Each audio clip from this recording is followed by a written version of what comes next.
Oh, hey you. Oh, hey Tom. I have a question. So Yeah, you're something of a core queen, you could say. I assume you saw my previous video that involved the core. Your plank video. Yes. What did you think of Yes. it? Give me your honest review. Give me your thoughts. Oh, well, as always, Tom, I think everything you do is fantastic. You're a genius, and you're so fit and strong, and you're just the epitome of like health and fitness, and I love that. Hey, I didn't expect all that, but thank you. You know where my head went was that I agree with you that planks are a fantastic foundational underrated exercise. However, I also think a lot of people kind of defer to planks and might take what you said and be like, ooh, if I want to look like Tom, do planks. And what I would like to say to the audience is that Tom, I'm talking to the audience and you, this is weird, Yeah. but like you've done such an amazing job your entire life of being super consistent and diligent with your fitness routine, and you have fantastic body awareness, and you haven't had a baby, or been pregnant that I'm aware don't of. be so sure. And you haven't had like a major weight loss experience. Your journey's been mostly like weight gaining and bulking, right? You could say. And so that body awareness combined with your life experiences and your diligence and your fitness routine makes planks a very effective exercise for you. However, some people I've seen, at least in my experience as a trainer, have a really hard time executing a plank properly, and then if they're not executing it properly, I feel like it can be ineffective or even like do more harm than good. Oh, wow. So if you're open to it, I'd love to tell you, maybe unpack that a little bit and talk about I think we need to unpack some things. Okay. First thing we need to unpack though is you are matching that and hold on, and it looks like you're also matching Bob.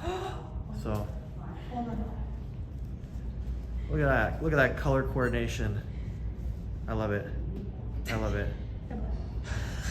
we're matching. I'm not actually using this stuff in this demonstration, but All right, now with the most important thing out of the way, let's go into the core talk. in the core talk. So first, let's talk about plank and the right and wrong way to do it, and how to check like if you think it might be an effective exercise for you or not. Okay, so the main thing to look for in a plank and how Tom does planks is really nice strong line here. He is fighting gravity with those abs. Those abs are up and nice and tight. He's engaged through his legs, his upper body, everything. So if you can hold that line, fantastic. However, if you cannot keep your core, if you cannot fight gravity, if your core goes like this, okay, that is, I'm bracing my body, I'm not bracing my core. You can even brace your core and still be kind of, can you see that on video? Like if I domed out there compared absolutely, to, yeah. Okay. Yeah, it's evident. Again, here is good, here is not good, okay?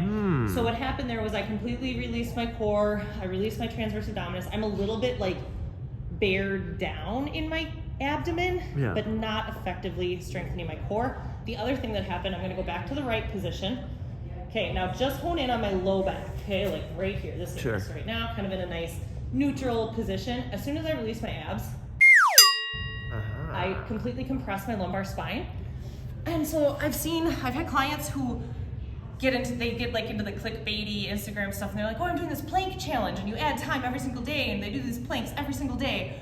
And then, 2 weeks in, they've been doing them wrong the whole time, and all of a sudden their low back is like in excruciating pain. Oh, my back!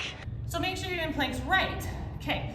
If you're not doing them right and you were doing them the way that I just showed, like check in a mirror, and if you found yourself doing that and you couldn't get the strong position, then here are a few things that I would suggest doing first.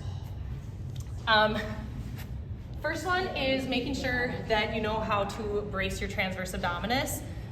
I'm not gonna go into that because that's a long description, but I do have a video that, Tom, you can link it in here. I will point like to your that way.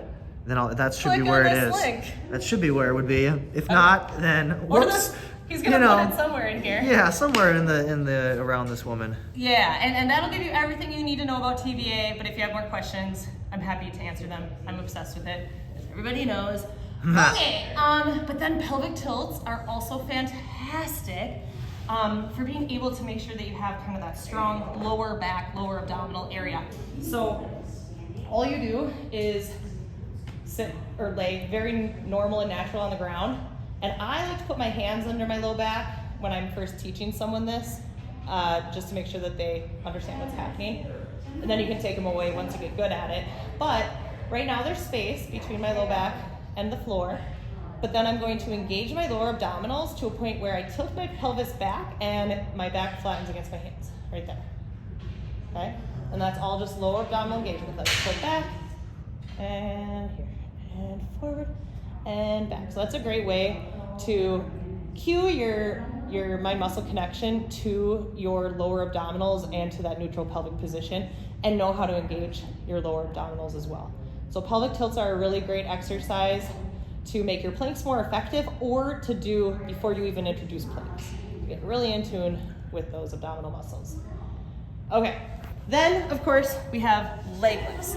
Leg lifts are fantastic, and there's a gazillion varieties of them. And Tom does a variation of leg lifts on the plank video. You do, Tom. You do the wipers, right? Yes. The hanging wipers. Mm-hmm. That is like the advanced of the advanced as far as leg raises go. But Tom, again, great body awareness. He's worked progressively to get there. So a great way that I like to see people start is just with a single-legged leg raise. A lot of people go to two-legged right away, and this is another one. As great of an exercise as it is, if you're doing it ineffectively, it's not working. So. So ineffective would look like this. Again, kind of watch what's happening here. Okay, like my whole body kind of pulls forward here, and I am completely wrenched into my low back. Common thing is to see people say, I feel this in my low back and my hip flexors. Yeah, because I'm not using my core at all here. Yeah. Okay? So, only do leg raises if you can do them like this. No movement in that pelvis. Belly, the core is going to brace out a little bit, but it's not completely releasing, right? Okay, and back is neutral. It's not like hyper pressed into the floor, but it is not coming off the floor really either, okay?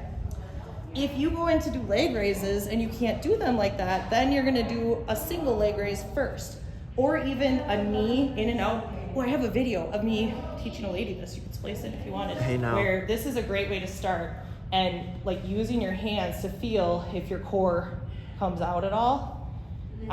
But you could also go into a single leg raise here. Again, checking to make sure you're not tilting and releasing the core, okay? Keep it strong. You could go into an alternating single leg raise. Okay, so a lot of different options for progressing that one. Be super disciplined and honest with yourself. If you're feeling your core release, stop doing them, because you could do 20 leg raises, but if you do them poorly, then you're not getting anywhere. You're not getting your core any stronger. And then the last thing I'm gonna say I'm gonna say two more things. Sorry, Tom. No, you don't have to be sorry. Okay, form follows function. So when you're training your core, if you are doing that bearing out and really bracing out, you are conditioning your core to develop in that way. So a lot of times you see power lifters that kind of have more of that distended abdomen. That's because they do really heavy lifts with very specific breathing patterns and bracing patterns, and that's how they've conditioned their core. If you are going for that and that's what you need for your sport, great. I'd say the majority of Gen Pop is not going for that. So you want to keep thinking about engaging that transverse abdominis and getting that full musculature nice and tight, okay? And then ultimately is that when it comes to core training and overall function, it all comes down to pressure control, which means the air coming in and out every time you breathe, where you're bringing it, and how you're exhaling it, and what you're doing when you exhale it.